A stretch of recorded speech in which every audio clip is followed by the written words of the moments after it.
আজি আমি বনাম এটা নতুন ধৰণৰ চাটনি গুড় বাদাম মিঠি আৰু তেতেলীৰ চাটনি সকলোৱে বনাই খাই চাব অতি সহজতে হয় আৰু স্বাস্থ্যৰ কাৰণেও খুব ভাল ডায়াবেটিস পেশেন্টও এই চাটনি খাব পাৰে এবাটি তিউৱা বাদাম লৈছো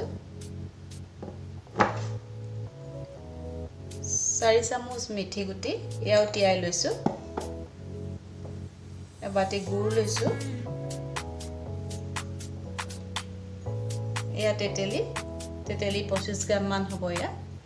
এখিনি আমি তেতেলী জুস বনাই লৈছো কেইটামান শুকান জলকীয়া আৰু তেজপাত এখন কেৰাহী লৈছো গেছটো অন কৰি দিম ইয়াতে আমি 3 চামুচ মান মিঠাতেল দিম মই মিঠাতেল ব্যৱহাৰ কৰো গটিকে মিঠাতেল দিছো এটা তেলখন গৰম হ'বলৈ দিছো তেল গৰম হ'ল এতিয়া আমি এটা তেজপাত দি দিম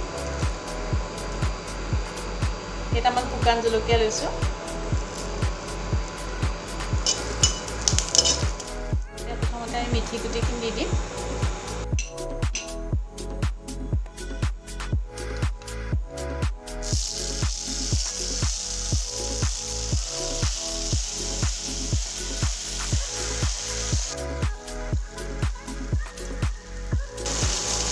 লাহে অকমান লৰাই দিব লাগিব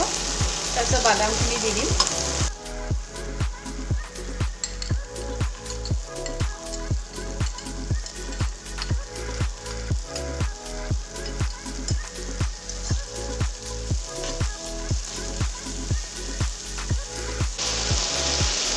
অকমান ভজাৰ পিছতে আমি ইয়াত এতিয়া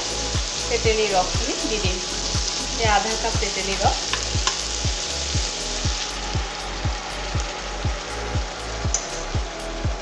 তেতেলীৰ ৰসখিনি পানীত তিয়াই থৈ 2-3 ঘণ্টামান পানীত তিয়াই থৈ গুটিখিনি উলিয়াই মিক্সিত মাৰি দিলে ধুনীয়া তেতেলীৰ ৰস তৈয়াৰ হৈ যাব এতিয়া গেছটো হাই কৰি দিম এইখিনি আমি এটা অকমান সময় উতলিবলৈ দিম উতল আহিলে গুড় দি দিম তেতিয়া ইয়াতে উতল আহিলে গুড়খিনি দি দিম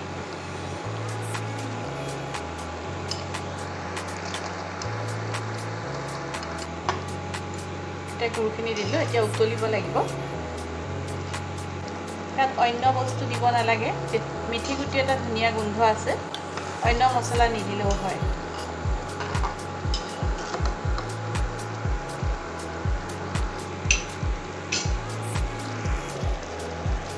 উতলি ডাঠ হৈ যাব ডাঠ হৈ গ'লে কাঢ়ি থ'ব লাগিব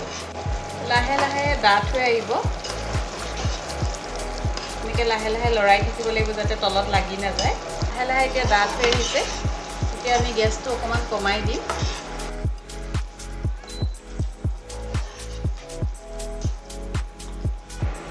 এয়া হৈ গৈছে এনেকৈ আঠা হৈ এনেকুৱা হ'লে কাঢ়ি দিব লাগিব খাবলৈ বৰ ধুনীয়া হয় গুড় আৰু তেতেলী মিশ্ৰণত মিঠি তিতাটো নাইকিয়া হৈ যায়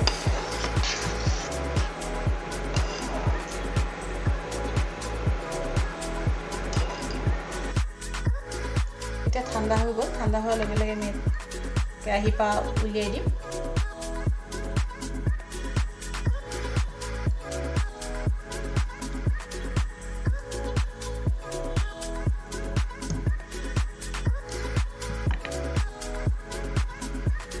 এতিয়া মিঠি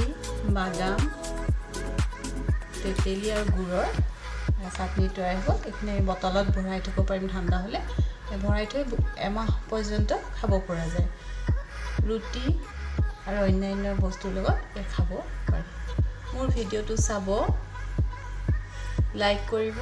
নতুন ভিডিঅ' পাবৰ কাৰণে ছাবস্ক্ৰাইব কৰিব শ্বেয়াৰ কৰিব